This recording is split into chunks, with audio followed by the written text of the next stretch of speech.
Assalamualaikum warahmatullahi wabarakatuh.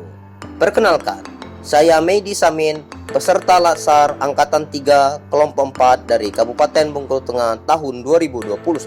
Pada kesempatan kali ini, saya akan menyampaikan potret etika publik di Indonesia dan solusi etika publik pada masa pandemi saat ini.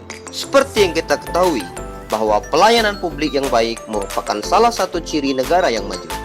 Dalam konsep negara hukum dan demokrasi modern, penyelenggara negara dituntut untuk mewujudkan pemerintahan yang bertanggung jawab kepada publik dengan mengutamakan kepentingan umum. Pejabat juga berperan penting dalam mewujudkan kesejahteraan sosial bagi seluruh rakyat. Pelaksana pelayanan publik harus mampu memberikan layanan yang prima, bermutu, dan profesional. Untuk dapat mewujudkan pelayanan yang prima, bermutu, dan profesional itu, maka dibutuhkan etika pelayanan publik yang tujuannya adalah untuk memberikan standar pelayanan kepada publik.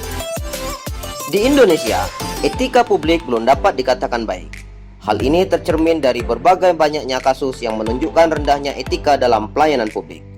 Salah satu penyebabnya adalah birokrasi yang masih sangat panjang, sehingga membuat masyarakat masih mengalami kesulitan dalam mengakses layanan publik tersebut.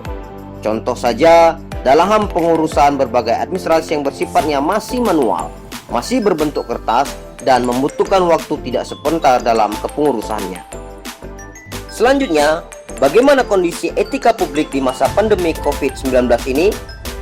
Kemunculan pandemi COVID-19 ini membawa dampak yang signifikan ke perubahan dunia, mulai dari aspek ekonomi, sosial, hingga kehidupan sehari-hari.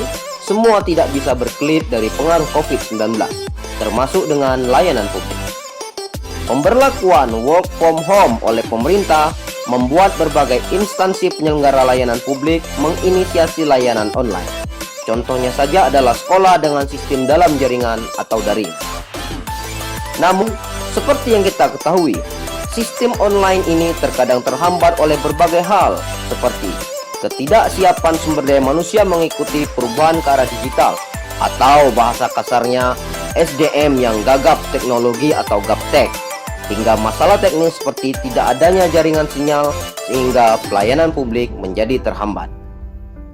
Selain itu, akibat dari pandemi COVID-19 ini membuat pemerintah menggelontorkan bantuan sosial yang bertujuan untuk menstimulus masyarakat agar tetap dalam melaksanakan aktivitas kehidupan di tengah pandemi COVID ini.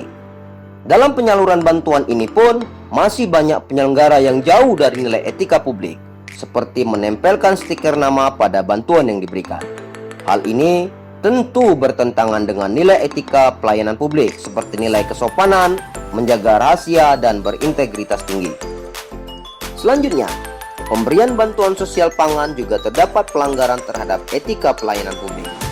Adanya sembako yang diterima masyarakat yang tidak layak konsumsi, seperti beras yang rusak, serta telur yang busuk juga menandakan adanya pelanggaran terhadap pelayanan etika publik.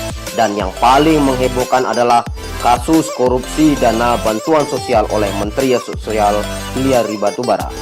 Tentu saja, hal ini merupakan bentuk pelanggaran dan sangat menyimpang dari nilai dalam pelayanan publik. Dari berbagai kasus pelanggaran etika pelayanan publik, maka perlu dilakukan berbagai macam pencegahan agar kasus serupa tidak terjadi di kemudian hari.